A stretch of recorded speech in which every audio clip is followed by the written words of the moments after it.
beautiful people. Welcome to Selfcare After Cruel and Unusual Colonizing, where I aim to highlight the pervasive ways that colonizer culture shows up in our beliefs, in our attitudes, and our actions. Why? So we as people with agency can be mindful of what we need to shift in order to co-create a healthier culture that is rooted in emotional justice. Welcome.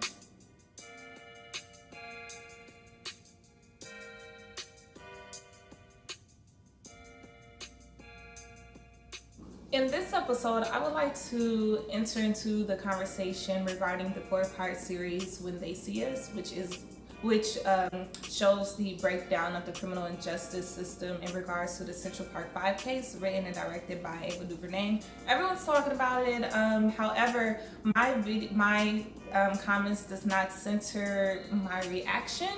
I personally want to offer a more productive and careful response, particularly because I'm trying to be mindful of how and what part of my history and herstory that is consumed and how that history and herstory gets redistributed.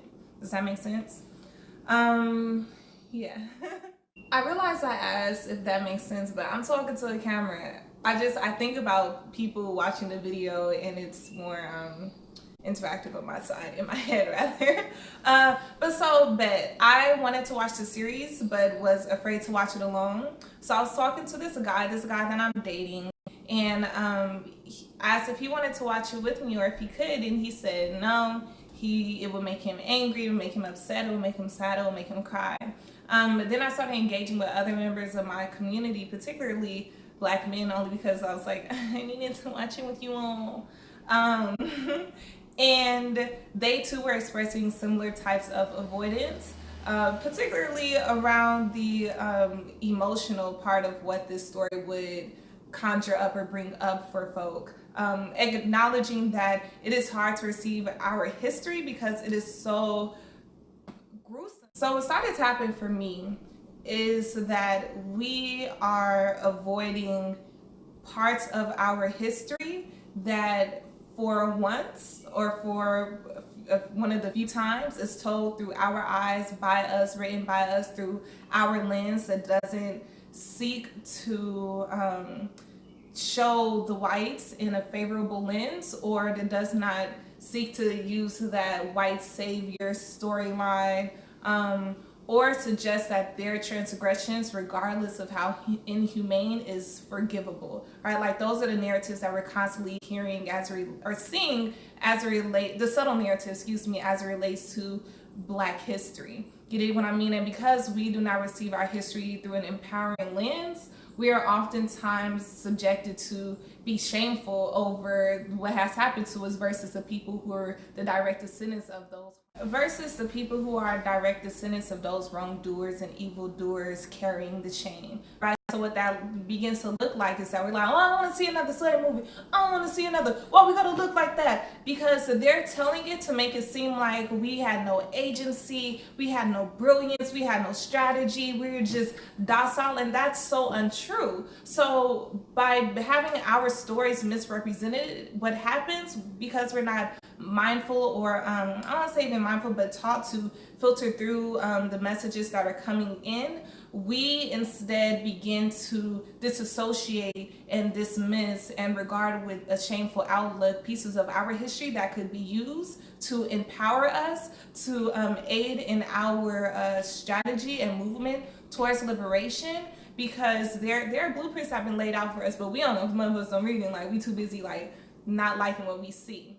So the solution is we take back our narrative, and taking back our narrative is what Ava DuVernay did with this piece of art that told the story of these 5 young boys and their families who were railroaded by a system that exercised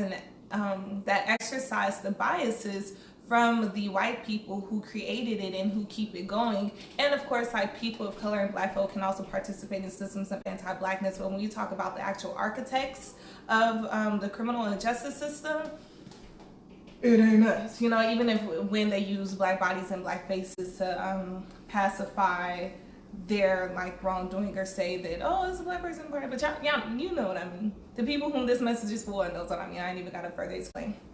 But so anyway, it's hot in Atlanta, Georgia, y'all.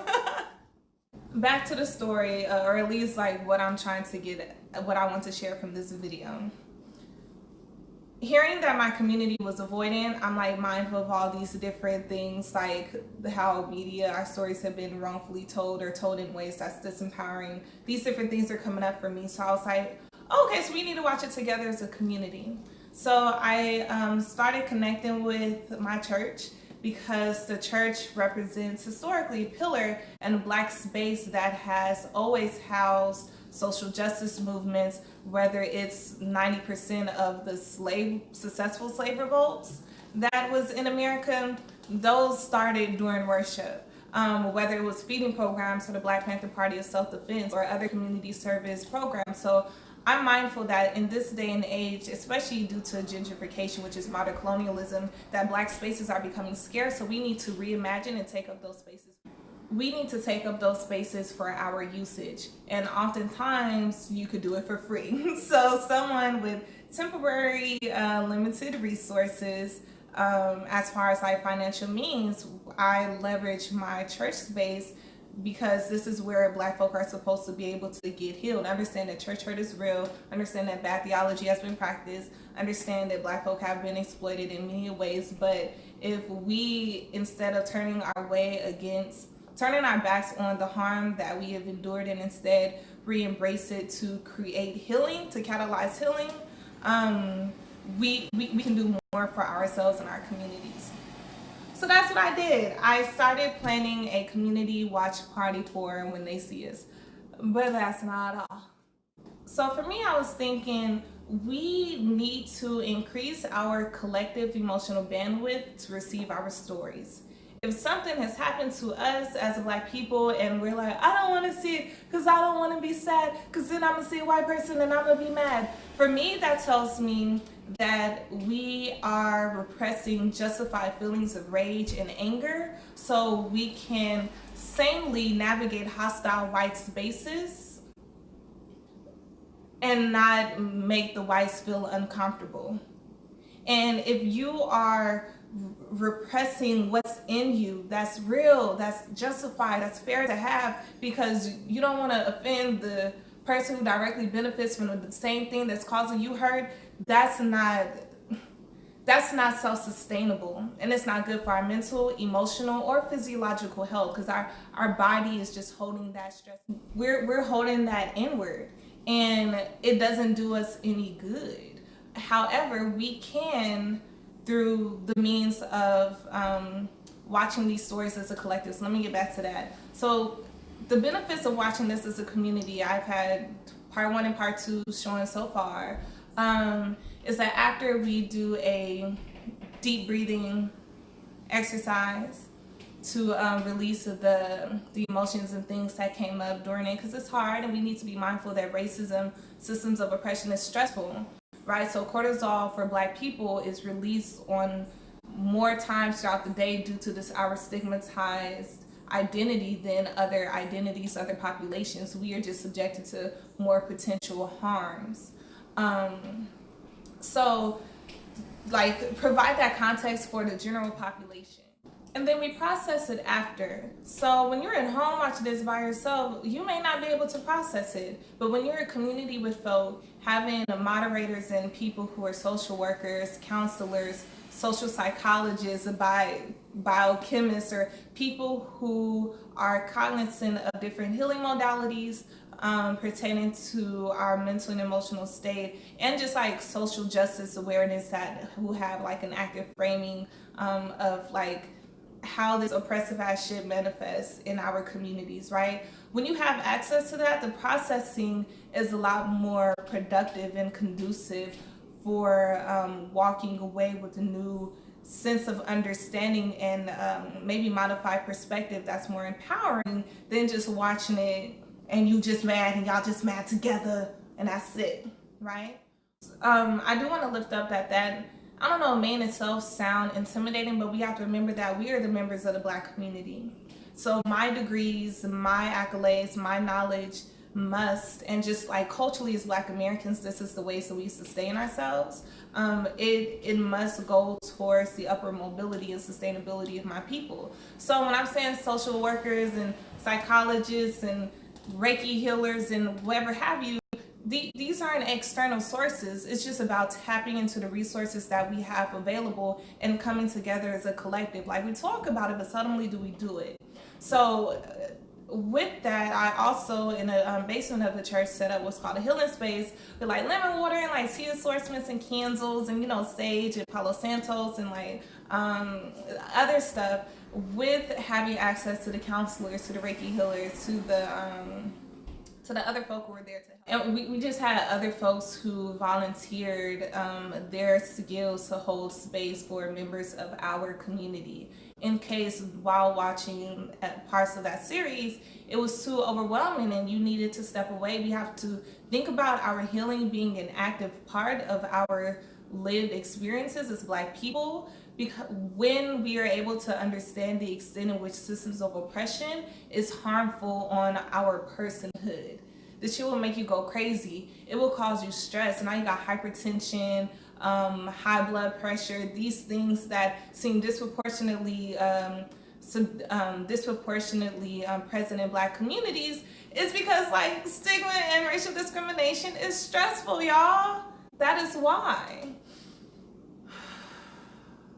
So yeah, that was the space that I set up, and it's been really good, y'all. Of course, food and like drinks and snacks are present. Not much because resources, but I'm working on my fundraising skills, y'all. But that's essentially how the community watch party and inclusive healing space started. A conversation I had with a Black man who's in my life, and connecting with other Black people in my life, and hearing that there was avoidance, and thus deciding that maybe the need was we need to watch it together and not run from it. And then from there, connecting with the church space, and they were for it. And that's important, that our spirituality is connected with our social justice work, because like Black American people, that's what it is. I'm not even Christian. I personally grew up in the Nation of Islam. And so like my lens in which I see my people is truly out of the place. So yeah, y'all, it's funny, I'm in the midst of writing a poem, and one of the lines in the poem is, "The revolution is here and y'all niggas ain't ready yet." And it's like, why are we not exercising or leveraging our creativity, our skills, our abundance of ability and resources that's in silos? How come we're not leveraging those things to come together, create a network, and serve the needs of our people, y'all? That's what I'm going to do, and I'm not even saying that it's not being done. I'm saying it's not done on a scale large enough, because if it was, then this conversation wouldn't be present. There will be a multitude of watch parties that does more than just talk it out, or that does more than just like have whatever. I'm thinking of like status and hierarchy, and not the things that are reaching general population. So I did take notes while watching the video, and made it available for other people in the community to do so we could just write down what came up. I'll share those later. I think what we can do is take out gems of what worked, not suggesting that if anyone would have done anything different, the story would have went another way, because White people are committed to maintaining the lie that Black people are innately, inherently criminal. On a psychological level, that's needing a narcissistic supply. On a historical level, we've always been their narcissistic supply for the past 500 years that the lies of white supremacy has been practiced anyway. So yeah, y'all, thank you so much for watching. Stay tuned, talk soon. Follow me on Instagram. Like, comment, share what you think. I'll be back after the next two showings.